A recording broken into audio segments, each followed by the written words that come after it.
여러분 안녕하십니까? 경제현장 오늘 시작합니다. 한국은행 금융통화위원회가 올해 마지막 정례회의에서 기준금리를 0.25%포인트 인상했습니다. 0.25%포인트를 베이비 스텝이라고 부르지만 이미 오를 대로 오른 대출이자에 허덕이는 분들에게는 아기 걸음이 아닌 거인의 걸음으로 느껴질 수밖에 없는데요. 사상 초유의 6연속 금리 인상을 단행한 금통위의 배경은 무엇이고 앞으로 이자 부담은 얼마나 늘어날지 그로 인한 경제 전반의 영향은 또 어떨지 집중 진단에서 자세히 짚어보겠습니다. 유튜브 실시간 댓글 의견 주시면 토론에 반영합니다. 경제현장 오늘입니다.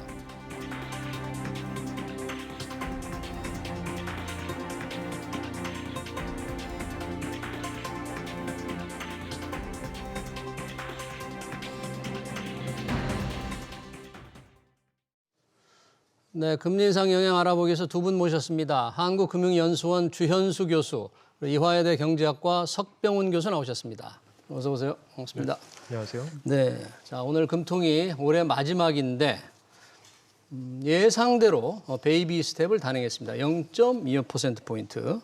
주현수 교수님, 이 0.25%포인트 인상 예상은 됐는데 한국은행의 인상 배경, 설명은 핵심은 무엇이었습니까? 이제 여러 가지 이야기를 많이 했습니다. 여러 가지 이야기들을 많이 했는데 기본적으로 첫 번째로 이야기를 할 것이 이제 그 세계 주요국의 금리 인상이 계속되고 있다라는 부분. 그에 따라서 이제 올리지 않을 수는 없다라는 거죠. 어느 정도 팔로우업을 해야 되니까. 그 다음에 국내 경기에 있어서는 이제 수출 부분의 둔화를 특히 이제 지적을 했고요. 그 다음에 인플레이션 부분에서는 10월에 5.7%로 오히려 인플레이션이 조금 더 확대되는 모습을 보이고 있다라는 것도 어떤 이번 금리 인상의 배경으로 볼 수 있을 것 같습니다. 그리고 이제 마지막으로 좀 중요한 부분 중에 하나가 그 단기 금융 시장에 대한 이야기를 하면서 PF-CDF가 CBFP가 이제 문제가 되고 있다라는 그 부분을 지적을 하면서 실제적으로 조금 더 올릴 수도 있는 어떤 논의가 있었는데 그 부분은 좀 제한적으로 적용을 했다라고 그 이야기를 했습니다. 네, 여러 가지 이제 설명을 했는데 베이비 스텝이니까 지난번에 비하면 지난번에 빅스텝이었잖아요. 속도를 조금 늦춘 거죠. 늦출 수밖에 없는 우리 경제 상황이 지금 조금 어렵다 그런 이유인가요? 일단은 가계부채 문제하고요. 가장 심각한 거. 그다음에 또 중요한 것은 이제 얼마 전에 있었던 레고랜드 사태로 부동산 시장에 특히 단기 자금 경색 문제를 또 지적을 했습니다. 그래서 레고랜드 사태로 부동산 시장에서 단기 자금 조달에 그 신뢰도 하락이 있었습니다. 그래서 자산 유동화 기업어음 시장에서 단기 자금 조달이 어려워서 얼마 전에 사실 둔촌주공조합에서도 자산 유동화 기업어음 그 차환 발행에 실패를 했었기 때문에 그 긴급으로 이제 정부에서 이제 개입을 해서 차환 발행을 도와주지 않았습니까? 그런 거에 대한 우려로 이번에 베이비 스텝을 단행하는데 영향이 있었다고 생각을 하고요. 그렇지만 여전히 이제 금리 인상은 불가피했다 이런 설명을 했었습니다. 왜냐하면 기대 인플레이션도 0.1%포인트 하락을 했지만 여전히 4% 이제 기대 인플레이션을 유지하고 있고요. 그 다음에 소비자 물가지수 상승률도 전년 동월 대비 상승률도 하락을 하기 정점을 찍고 하락을 했다고는 하지만 여전히 5%대로 높고 근원 소비자 물가지수 상승률 에너지랑 식료품 가격을 제외한 물가 상승의 추세를 보여주는 근원 소비자 물가지수 상승률도 역시 상당히 높은 수준을 보여주고 있기 때문에 금리 인상을 지속할 수밖에 없는 상황이다. 이렇게 설명을 했습니다. 네, 시장이 대부분 이제 0.25%포인트 베이비 스텝을 예상했는데 예상대로 금리를 이제 조금 올렸잖아요.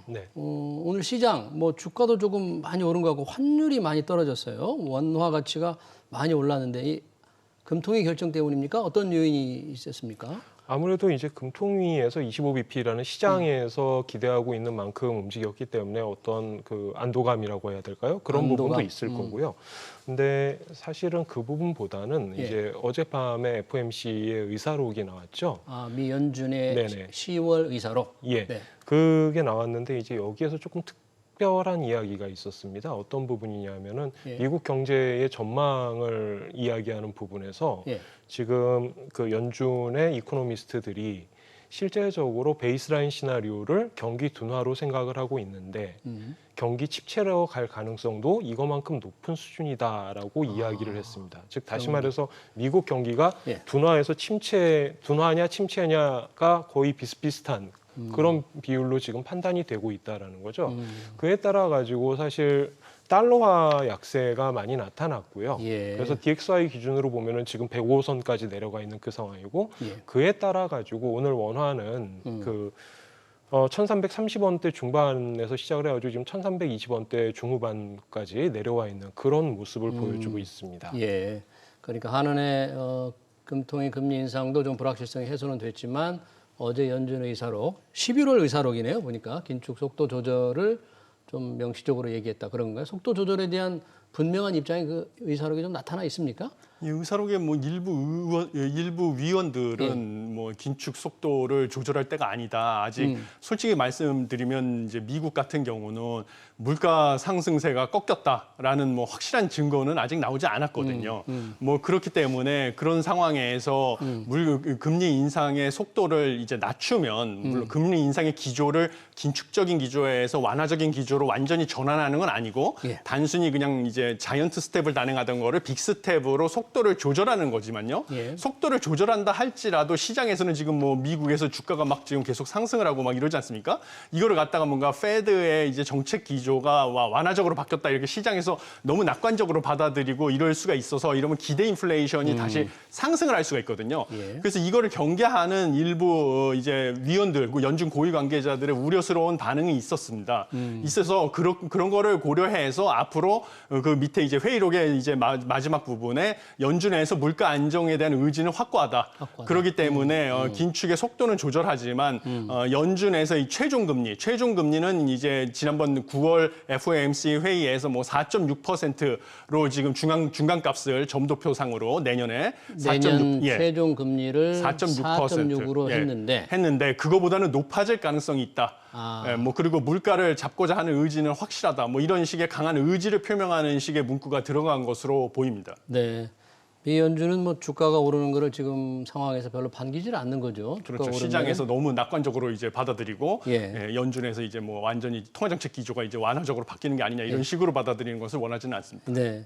자, 오늘 금통이 뭐 0.25%포인트 인상도 중요하지만 끝나고 나서 이창용 한국은행 총재 기자회견이 왜 그렇게 금리를 베이비 스텝을 밟았는지 앞으로 금리 인상은 얼마나 더 이루어질 건지 여러 가지를 얘기했는데 주현수 교수님 어떤 이 총재 기자회견 좀 내용이라든지 어떻게 좀 보셨습니까?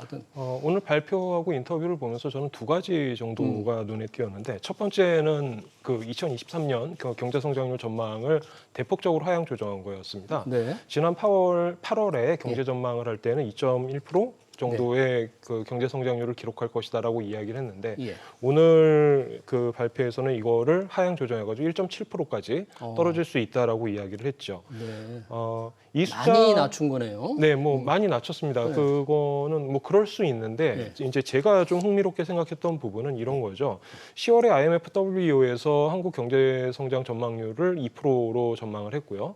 그다음에 어제였죠. OECD의 이코노믹 아웃룩이 발표가 됐는데 여기에서 한국 경제 성장률을 1.8%로 제시를 했어요.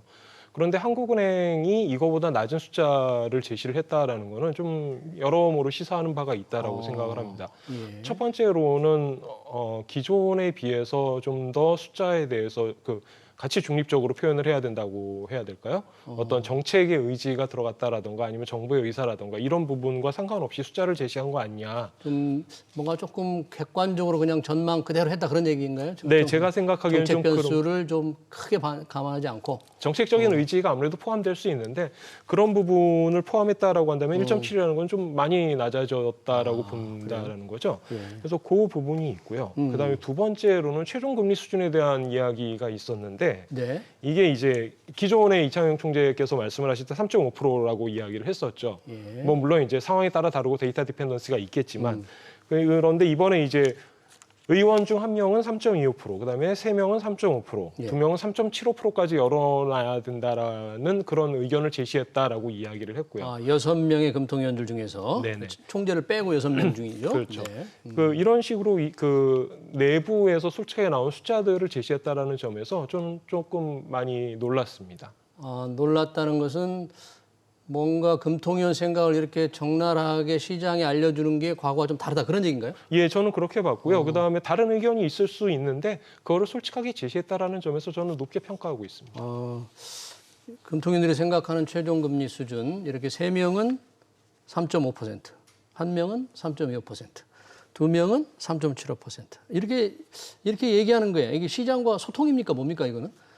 글쎄 이것은 뭐 소위 말하는 미국에서의 FOMC 회의에서 뭐 9월 회의 다음에 이제 점도표를 공개하지 않습니까? 점도표. 예, 그렇죠. 그게 바로 이제 FOMC의 이제 회의에 참여하는 멤버들, 투표권이 있는 사람뿐만 아니라 투표권은 없지만 회의에서 발언권이 있는 고위 관계자들이 생각하는 향후 금리 수준, 뭐 실업률 수준, 성장률 수준을 갖다가 다 이제 투표를 해서 공개를 하거든요, 의사를. 예. 그거와 이제 동일한 거라고 보시면 되겠습니다. 그래서 이것은 이제 시장에서 예측 가능하게 미래 어느 정도 수준으로 뭐 한국은행에서 금리를 정할지 이런 것을 미리 알려주는 것이라서요. 예. 제가 보기에는 뭐 바람직한 것이라고 보고요. 예. 뭐 저도 뭐 솔직히 놀랐습니다. 뭐 그래요? 주 교수님 말씀에 동의를 하고요, 저도. 동의를 하고 여기서 이제 뭐 한 가지 사항은 이제 이창용 총재 본인의 생각은 포함시키지 않은 거거든요. 그래서 지금 보면 뭐 이제 3.75% 이상으로 올릴 가능성도 열어둬야 된다는 위원이 2명이었고요. 예. 이제 3명 같은 경우는 이제 3.5, 예. 그다음에 3.25에서 멈춰야 된다는 사람 1명. 예. 그러면 이제 이창용 총재가 사실 뭐 캐스팅 보트를 줄 수도 있다. 뭐 3.5보다 더 높게 가져가야 된다고 이제 총재가 예. 얘기를 하면 아무래도 또 더 힘이 실리는 부분이 있기 때문에 뭐 거기서 오는 불확실성은 아직 남아 있다고 보고요. 예. 뭐 그래서 그 부분이 저도 상당히 인상 깊었고요. 이게요? 예, 저 같은 경우는 또 다른 부분은 네. 뭐냐면 11월 달에는 소비자 물가 상승률 전년 동월 대비 소비자 물가 상승률이 뭔가 4%대로 나타날 수도 있다. 이런 부분에 대해서 언급을 했었습니다. 그래요? 예, 그래서 그렇지만 그렇다고 해서 이게 물가가 잡혔다고 착각을 하면 곤란하다. 이런 얘기를 했습니다. 왜냐하면 작년 11월 같은 경우는 한파로 인해서 채소 가격이 급상승을 했었고요. 예. 그다음에 이제 난방비가 많이 들어서 에너지 가격이 급상승을 했다고 언급을 했습니다. 예. 그런데 이제 올해는 그런 효과가 사라졌기 때문에 작년 11월 대비 올해 11월의 소비자 물가지수 상승률은 뭐 깜짝 놀라게 4%대가 나올 수도 있다. 그리고 그 효과가 올해 12월까지 돼서 올해 12월도 연속적으로 작년 동월 대비 소비자 물가지수 상승률이 예. 뭐 5%대가 아니라 4%대가 나올 수도 있기 때문에 그렇다고 해서 뭐 물가가 잡혔다고 시장에서 착각을 하고 예. 한국은행의 통화정책 기조가 바뀔 거라고 생각을 하면 안 된다. 왜냐하면 내년 1월에 그런 기저 효과가 사라지면 다시 소비자 물가지수 상승률은 5%대로 넘어갈 거로 판단을 하기 때문에 네. 그런 걸 고려해서 한국은행은 통화 정책을 가져갈 것이다. 이렇게 미리 예고를 했습니다. 네. 여튼 금통위원들의 최종 금리에 대한 생각을 공개한 건 이 연준의 점도표를 어떤 좀 벤치마킹하는 좀 따라가는 새로운 시장 소통 방식 아닌가 두 분이 이제 그렇게 평가를 했고요. 저는 조금 인상 깊게 드는 게 이 단기 자금 시장이 굉장히 어렵다. 생각보다 어려움이 빨리 왔다. 여기서 한국은행이 좀 역할을 하겠다. 제가 정확한 표현은 아니지만 그런 식의 말을 한 것 같은데 이게 좀 시장에 좀 많은 메시지가 있지 않을까요? 예, 현실적으로 지금 그 금융시장 상황을 보면은 아무래도 유동성 경색의 그 현상들이 나타나고 네. 있죠. 물론 이창용 총재께서는 PF 쪽의 시장을 말씀을 하셨지만 실제적으로 오늘 오전에 금감원에서 나온 자료를 보면은 그 회사채 쪽이나 금융채 쪽에서도 이제 그 신규 발행이 굉장히 줄었다라는 것을 보실 수가 있을 거예요. 은행채 같은 경우에는 10월에 전월 대비해가지고 54.7% 줄어들었고요. 그다음에 ABS도 50% 넘게 줄어들었다라고 발표가 되었는데요.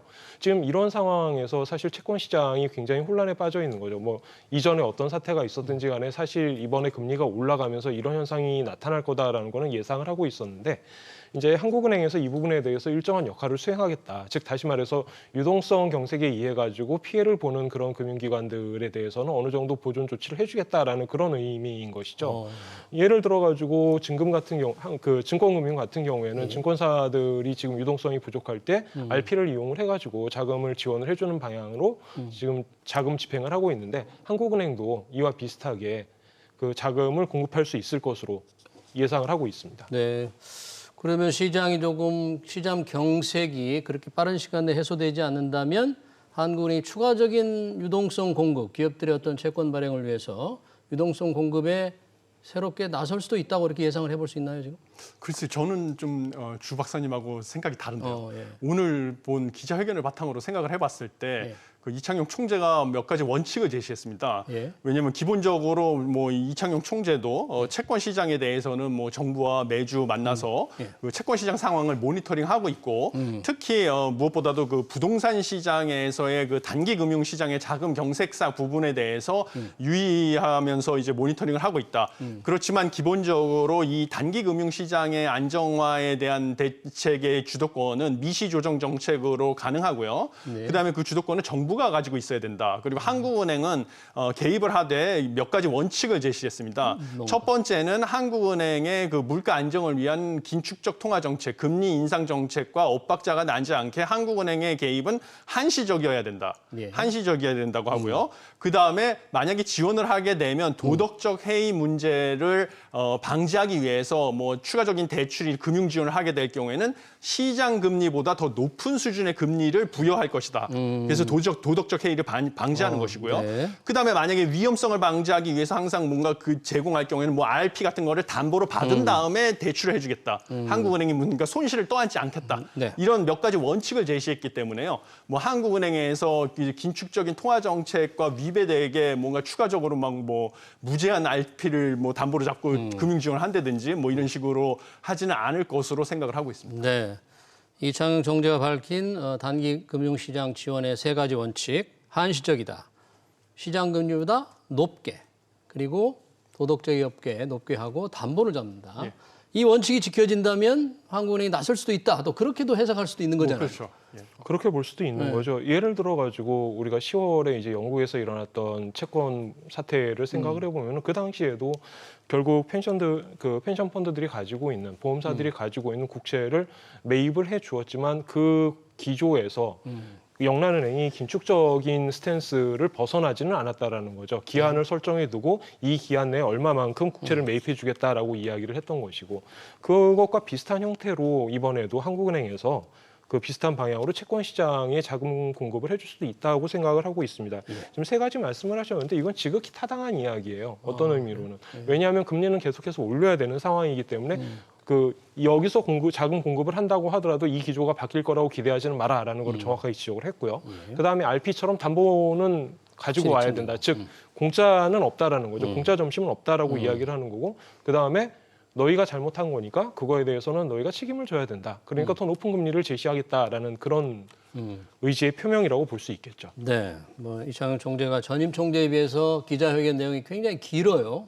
경제 상황에 대한 판단도 굉장히 자세하고 뭐 좀 연구를 좀 더 해봐야 될 것 같네요. 자, 내년 경제 전망 아까 그 성장률을 1.7%로 낮췄는데 물가 부분은 어떻게 예상을 했습니까? 네. 물가 같은 경우는 지금 제가 알기로는 3.6% 내년에 예. 상승할 거로 예상을 해서요. 어제인가 발표한 이제 OECD 전망치가 제가 3.9%인가로 기억을 하고 있는데요. 예. OECD보다는 지금 물가는 뭐 덜 상승할 것으로 예상을 했습니다. 뭐 그렇지만 여전히 이제 물가 상승률은 한국은행의 물가 안정 목표인 2%보다는 높은 것으로 나왔고요. 예. 그렇기 때문에 이제 당연히 그런 질문이 있었습니다. 스태그플레이션 아니냐? 왜냐하면 스태그플레이션이라는 것은 경기 침체를 동반한 급격한 물가 상승을 갖다가 이제 스태그플레이션이라고 하거든요. 예. 그런데 지금 한국은행에서 예측한 경제 성장률은 1.7%. 예. 그러면 우리나라의 잠재 성장률이 2%거든요. 잠재 성장률이라고 하는 것은 우리나라의 노동과 자본 같은 생산 요소를 투입을 해서 물가 상승을 유발하지 않고 성장 가능한 성장률이 잠재 성장률인데요. 예. 그게 이제 2%인데 그거에 못 미치는 경제 성장을 하는 것을 일반적으로 거시경제학자들이 경기 침체라고 정의를 할 수가 있습니다. 그런데 1.7%라면 잠재 성장률이 2%에 못 미치는 경제 성장이니까 경기 침체로 보고요. 역시 OECD에서 전망한 1.8%도 2%에 못 미칩니다. 그래서 경기 침체고. 근데 반면에 물가는 이제 2% 물가 상승률 목표 전년 동기 대비를 초과하는 뭐 3.6% 거의 배 한국은행. 수준이에요, 그렇죠. 예. OECD도 3.9%. 그러니까 이게 바로 전형적인 스태그플레이션이죠. 그러니까 이게 스태그플레이션 아니냐 네. 이렇게 지적을 했더니 이제 이창용 총재는 스태그플레이션이라고 말하는 것은 과하다 이러면서 그 근거로 뭐 상반기와 하반기로 나눠볼 수가 있는데요. 뭐 상반기에는 경기 침체가 예상이 되지만 그다음에 물가 상승이랑 하반기로 넘어가면 뭐 경기가 회복이 될 것으로 낙관적으로 보고 있다. 네. 이런 논거를 들이대면서 스태그플레이션이라고 보길 수는 없다. 네. 그 상반기, 하반기를 평균으로 내서 그런 수치가 나온 거지. 네. 하반기가 되면 한국 경제도 회복이 되고 중국의 코로나 상황이 안정이 돼서 왜냐하면 우리나라가 수출로 먹고 사는 나라인데 대중 수출이 비중이 제일 크지 않습니까? 근데 중국의 코로나가 하반기에는 이제 좀 완화가 될 것으로 보여서 수출이 회복이 돼서 한국의 경제 성장률이 회복이 될 것이다. 잠재 성장률 수준 위로 회복이 될 것이다. 라고 예측을 하기 때문에 뭐 이제 스태그플레이션이라는 우려는 과하다라고 보는데 저는 그렇게 생각하지 않습니다. 왜냐하면 스태그플레이션으로 본다. 스태그플레이션이라고 보는 것이죠. 왜냐하면 OECD에서 발표한 경제 전망에 따르면요. 내년뿐만 아니라 후년의 한국 경제 성장률도 1.9%로 여전히 2%보다 낮다고 전망을 했거든요. 2024년도 그렇죠. 2%가 2%보다 안 된다. 그러니까 이창용 총재의 전망처럼 내년 하반기에 한국의 경제 성장률이 2%보다 높아진다고 하면 OECD의 전망이 틀린 것이죠. 그렇군요. 그렇기 때문에 너무 낙관적인 게 아니냐 이런 생각을 하고 있습니다. 그러니까 우리 교수님은 석 교수님은 스태그플레이션이다. 이렇게 전망을 하네요. 아까 금통위원들의 최종 금리 전망을 저희가 조금 이창용 총재를 통해서 공개가 됐는데, 그러면 주 교수님, 전망이 3.5%라면 그러면 어떤 식으로 내년 한 번만 더 올리면 이제 되는 걸까요? 어떻게 최종 금리에 도달하고 그 최종 금리가 얼마나 계속 유지될 수 있을까요? 그렇죠. 예를 들어 가지고 지금 3.25%가 됐으니까 25bp 더 올리면 3.5%가 되는 거죠. 수식적으로는. 그러면 내년 1월이나 2월 정도에 한 번 금리를 올리면은 이제 그 고점이라고 생각해 볼 수가 있는데 제 생각은 조금 다릅니다. 이 부분에 대해서는. 지난번에 이창용 총재가 그 3.5% 이야기를 했을 때 기본적인 베이스라인 시나리오는 뭐였냐면은 미국의 그 기준금리 고점이 4.75 정도일 것이다라고 이야기를 했었거든요. 만약에 그렇다라고 한다면은 3.5 하면 125bp 차이가 나는 거고 이 정도라면은 받아들일 수 있다. 즉 그런 식으로 생각해 볼 수가 있는데 지금 현재 미국 그 기준금리의 고점을 이야기를 할 때 4.75를 이야기하는 경우는 없단 말이죠. 5%를 이야기를 한다든지 5.25 정도를 이야기를 하는 경우도 있습니다. 5%나 5.25? 네네. 그렇다라고 한다면은 한국은행의 그 고점도 조금 더 올라갈 수 있다라는 거죠. 그래서 이제 오늘 이야기한 것 중에서 두 분은 3.75%까지 올라갈 수 있다라고 지적을 했는데 그렇다라고 한다면은 1, 2월에 이제 한번 금리를 올리고 그 다음에 4, 5월에 한 번 더 금리를 올리는 이런 모습이 되지 않을까 개인적으로는 생각하고 있습니다.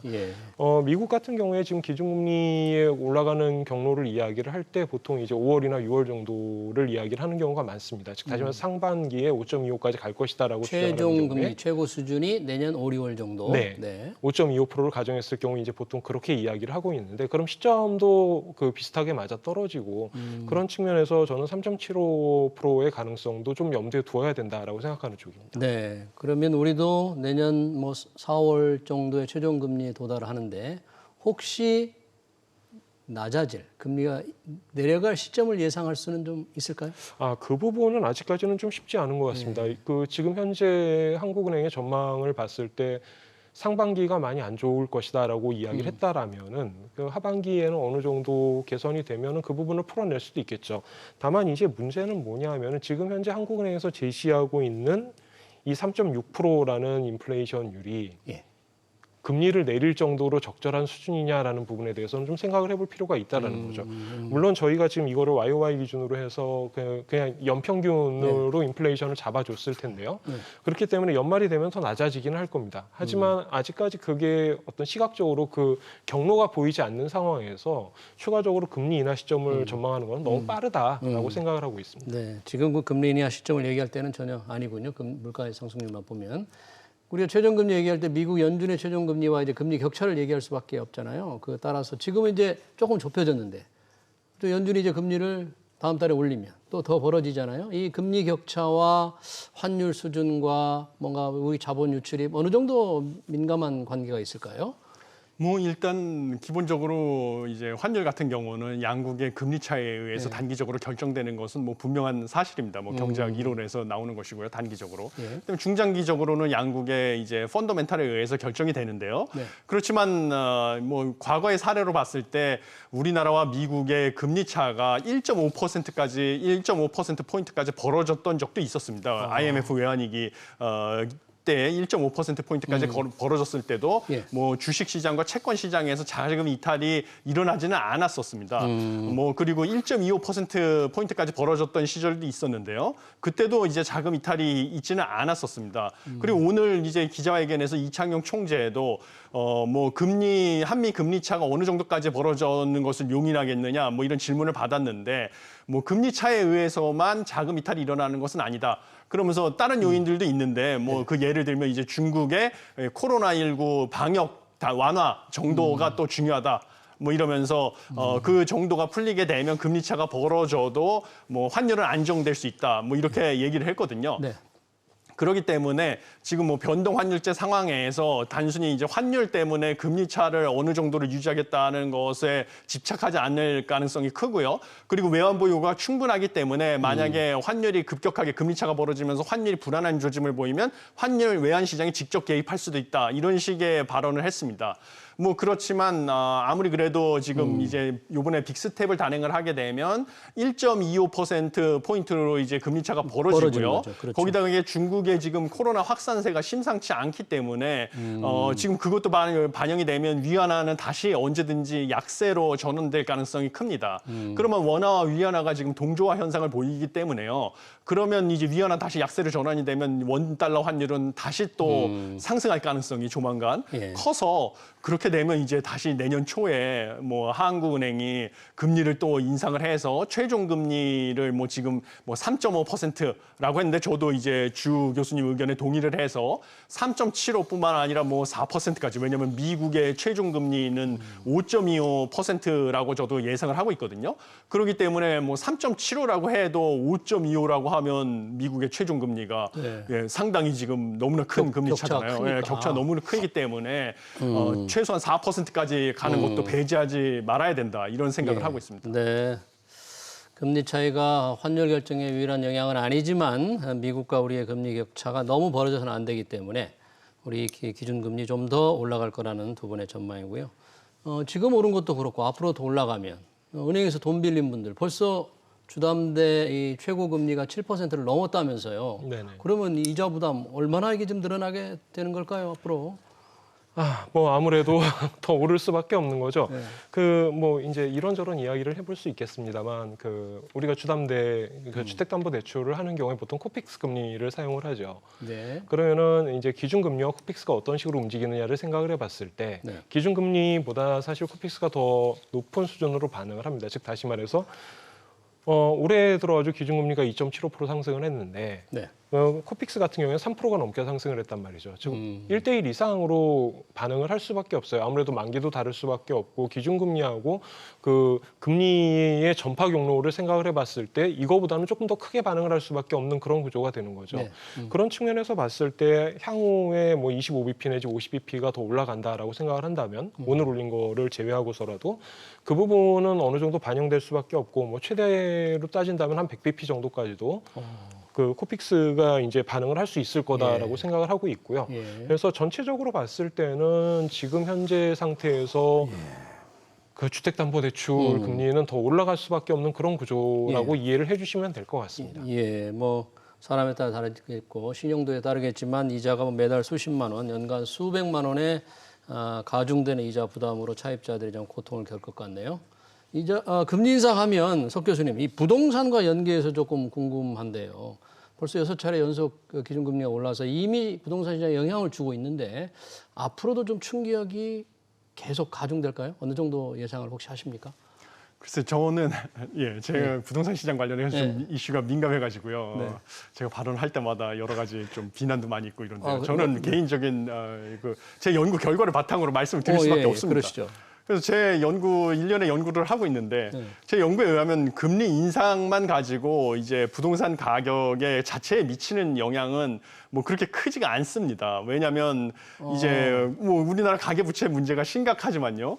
이 가계부채가 많다는 것은 경제 내에서 그 돈을 빌려준 사람도 많다는 소리거든요. 왜냐하면 은행의 입장에서는 이 대출을 해주기 위해서는 그 자금을 은행의 예금 금리를 올려서 누군가에게서 예금을 땡겨와서 조달을 하거나 은행채를 발행해서 또 투자 자금을 끌어모아서 조달을 했기 때문에 그 예금을 맡긴 사람들, 은행채에 투자를 한 투자 자금이 또 많다는 거죠. 그럼 금리가 상승을 하면 그 예금을 맡긴 사람들, 은행채를 산 사람들에게는 또 이자 수익이 증가를 한 것이죠. 그렇기 때문에 만약에 누군가 주택담보대출을 가지고 있는 사람들이 이자 비용을 못 견뎌가지고 만약에 대출을 상환을 한다. 집을 팔아서 상환을 한다고 하면 그 이제 이자 수익, 현금 부자 같은 경우는 이자 수익이 증가를 했고 그래서 그 상환받은 돈을 가지고 대체 투자처를 찾게 됩니다. 그게 부동산이 그게 이제 부동산이 될 수가 있는 거죠. 왜냐하면 부동산 가격이 떨어져서 매력적인 자산이 되니까 대체 투자처를 찾아서 부동산 매력적인 자산이 된 가격이 매력도가 높아진 부동산에 투자를 하게 되면 이게 상쇄가 돼가지고요. 부동산의 최종적으로 봤을 때 부동산 가격에 물론 이제 종류 곳에 따라서 입지에 따라 달라지겠지만 좋은 입지의 부동산 같은 경우는 가격의 하락폭이 크지 않다. 이렇게 이제 제 연구 결과가 나왔기 때문에요. 금리 인상만 가지고는 최종적으로 봤을 때 가격 하락폭은 크지 않고요. 단순히 중요한 건 뭐냐면 신규 공급에 대한 기대가 이제 중요하다. 그래서 270만 호를 5년 안에 이제 현 정부가 공급을 하겠다고 했는데요. 그 공급의 속도를 조절하겠다라는 이제 신호를 주게 되면 지금 부동산 가격의 하락폭은 좀 줄어들 수가 있다. 뭐 이런 생각을 하고 있습니다. 알겠습니다. 우리 석 교수님, 금리와 부동산의 상관관계 그렇게 크지 않다. 공급에 관련된 게 상당히 중요하다. 좀 나중에 자세한 그 연구 결과를 한번 들어보고 싶군요. 네, 금통위 금리 인상, 우리 경제에 미치는 영향까지 잘 들었습니다. 지금까지 석병훈 이화여대 경제학과 교수, 주현수 한국금융연수원 교수였습니다. 고맙습니다. 감사합니다.